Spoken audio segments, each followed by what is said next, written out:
تتسفون أي حزبتات هنقوتا زسانا بدوم لا يقدام حيلتات جن أي قصنون أو وشتنا إذا حلف قرب عمتات تراي بسم بالسجنا كما حدش وكيل ويتجزئي قبل الحزب إثيوبيا أو جموز اللو هيناتات نايش إنكتهم مرأيين نسفل عليه معزنات ناي مايات ناي نيلن كيع بحرن ناي بحر مسقط نهزب أورومو زي وكل أورومو مسنا حساب كوشاويانن سماويانن هنكل ليتاي ناي إثنيكات حد كوينات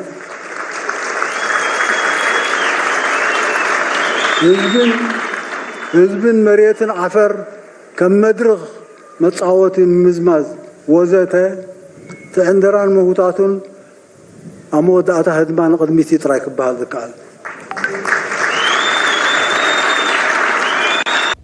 ፕሬዝዳንት ኢሳያስ ባለፈው በዓሉ ጊዜ ኦሮሞማ ብሎ ቋንቋ ተጠቀመ። ኦሮሞማ እና ሚዲያው ተከታተልኩኝና ሚዲያው ይሄ የነበረው ኦነግ መግለጫ ወጣ።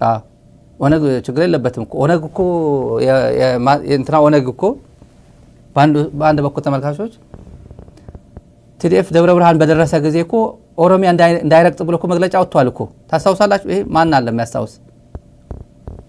እንግዲህ አዲስ አበባ ለመግባት በአውሮፕላን አይገባም አይደል?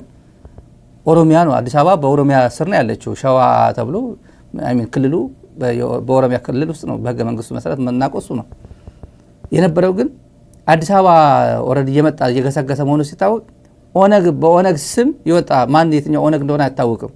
አዲስ አበባ እንዳይነካ ኦሮሚያ እንዳትነካ ብሎ እንትን አድርጓል እኮ መግለጫ ወጥቷል እኮ።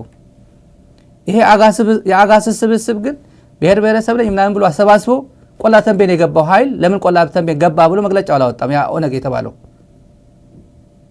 የትኛው ኦነግ መሆኑ ስለማላውቀው ግን በኦነግ ስም መግለጫ ወጥቶ ነበር ያኔ ኦሮሚያ መሬት እንዳትነካ የሚል። አሁንም መቼም የኦሮሞ ፖለቲካ ይተረጎማል አይደል?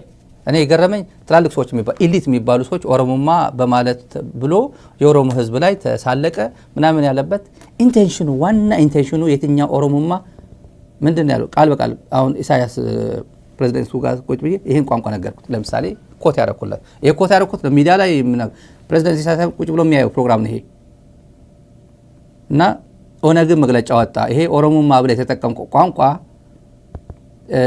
እንትን ሆነ ጤናማ አይደለም እና ለፍትህ ታጋዮች ጭምር የሚያስቀይም ነው።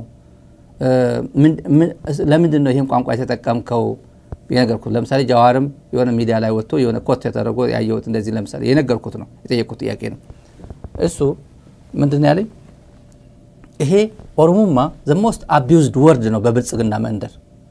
ብልጽግና ይሄ አገዛዝ አቢዩዝ ያደረገው ተርሚኖሎጂ ነው። ክቡር ነው ቋንቋው ክቡር ነው። ልክ ኤርትራዊነት ትግራዋይነት ምናምን እንደማለት ነው። ኦሮሞማ ግን አቢዩዝ አድርጎታል። ሂድና ኢንቨስቲጌቲቭ ጆርናሊዝም ቃል በቃል ነው ይሄ ቋንቋ የምትጠቀመው።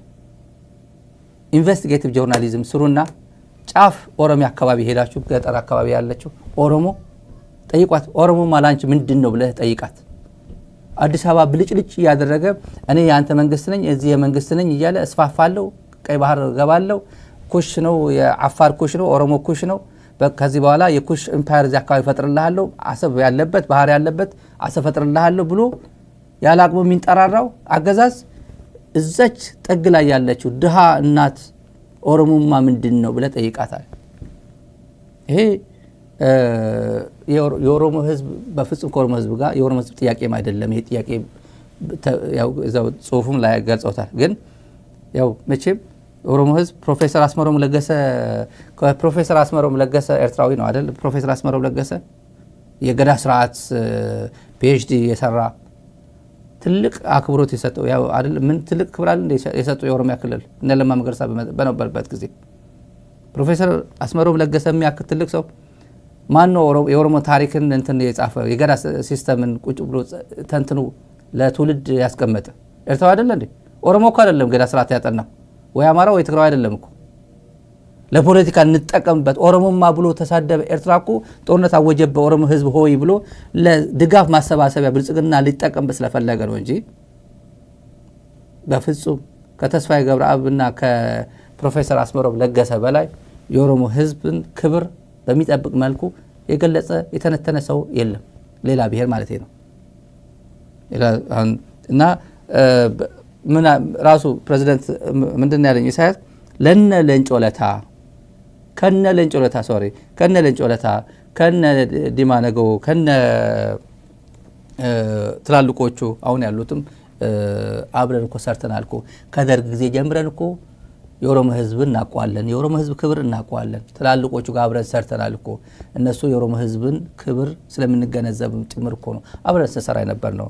እንዴት ነው ዛሬ ተነስተን የኦሮሞ ህዝብ የሚያንቋሽሽ ኦሮሞማ ማን ነው እንደዛ አድርጎ ስለተነተነው ሊረዳው የሚችል ብሎ ይሄ ነገር በነገራችን ላይ ይሄን ዝም ብዬ በእንትን ነው በዚህ አጋጣሚ ዝም ብዬ ብልጭ ብሎብኝ እያየሁት ነበርና ዛሬም ኦኤምንም ሌላው አጀንዳ እያደረጉት በየዩቲዩብ ምናምን እያየሁ ነበር። ደስ ያለ አንድ ነገር ግን ልንገራችሁ። ታየ ደንደዓ በዝርዝር ሄደበት። እኔ በጣም የገረመኝ እና ያደነቁት የሱ ትንታኔ ነው። ቁጭ ያው እኔ ያልኳችሁ ግርድፍ ነው። ይሄ ዝም ብሎ አጠቃላይ እንትኑ ማለት ነው። the most abused terminology በኦሮሞ ህዝብ ኦሮሞማ የሚለው ቃል ነው። እኔ ቀርብ ብዬ ነገርኳችሁ። ፕሬዚዳንት ኢሳያስ ራሱ የነገረኝ ነው። አቢዩዝ ተደርጓል። ቋንቋው ክቡር ነው። ኦሮሞነት ማለት ትግራዋይነት፣ ኤርትራዊነት ምናምን እንደዛ ማለት ነው። ይሄ መንግስት ግን አብይ ሌላ ቋንቋ ለሌላ ነው ፖለቲካ እንትን ትርጉም ይዞ እንደ ተረተረትም ጭምር አድርጎ ጨምሮበት ለፖለቲካ እንትን እያዋለው ያለው ነው። ይሄን የታየ ደንደዓ ጽሁፍ ካላነበባችሁ ፌስቡክ ይሄን ፕሮግራም ከዘጋችሁ በኋላ አንብቡት። የሚገርም ትንታኔ አድርጎ ነው የጻፈው ስለ የፕሬዝዳንቱ ንግግር እና የብልጽግና መንደር ጫጫታ ምን እንደሚመስልና እውነት ነው እውነት አይደለም፣ የኦሮሞማ ብሎ የተገለጸ ቋንቋ እውነት ነው እውነት አይደለም። ታየ ደንደዓን አንብቡ። ሌላው ግን ብልጽግና መንደር ሲንጫጫ በየዩቲዩበሩ የብልጽግና ዩቲዩበሮች ያው ታወቃሉ አይደል? ምድር ኮሳሳ ምንም መተንተን የማይችል በጥላቻ ብቻ የታወረ ግሩፕ አለ ሚዲያ ላይ እንትን አድርጎት። በተለይ ሰሞኑ ይሄ ሚዲያ አልነበረም እንደፈለጉ የሚዲያውን እንትን ተቆጣጥረውት እንዴት ሲዘውሩት እንደነበረ አይተናል። በመጨረሻ ያው ውጊያ ሰሞኑን ያለው አይደል? ኦሮሚያ በርካታ ቦታ ውጊያ አይነግሯቸውም። የኦሮሚያ ውጊያዎች ግን ትንሽ ዛሬ ካልሰማችሁ ማለት ነው። አምቦ አካባቢ ባቢች የሚባል ከተማ ባቢች ያው ታከለ ኡማ አካባቢ ሰፈር ነው። ባቢች ባቢች ከተማ እንዳለ በርካታ ቪዲዮ ስለማናሳይ ጊዜ የለንም ቶፒካችንም ስላልሆነ በዚህ አጋጣሚ ነክቼው ልሄድ ብዬ ነው። በርካታ ምርኮኞች አሉ፣ በርካታ ጦር መሳሪያ አለ። የአምቦ አካባቢ ማለት ሰላሌ፣ ምዕራብ ሐረርጌም ለየት ያለ እንትኖች እየታዩ ነው። የምዕራብ ሐረርጌ ጉዳይ ማለት ነው። ብዙ ነገሮች እየተነገሩ ነው። ምን እንደሆነ አይታወቅም። ግን የውጊያው አይነት እና የተማረኩ መሳሪያዎች እና ሰፊ ስፋቱ ጭምር የውጊያው ስፋት ጭምር ያልተነገረለት ውጊያ እየተካሄደ እንዳለ እየሰማን ነው ተመልካቾች።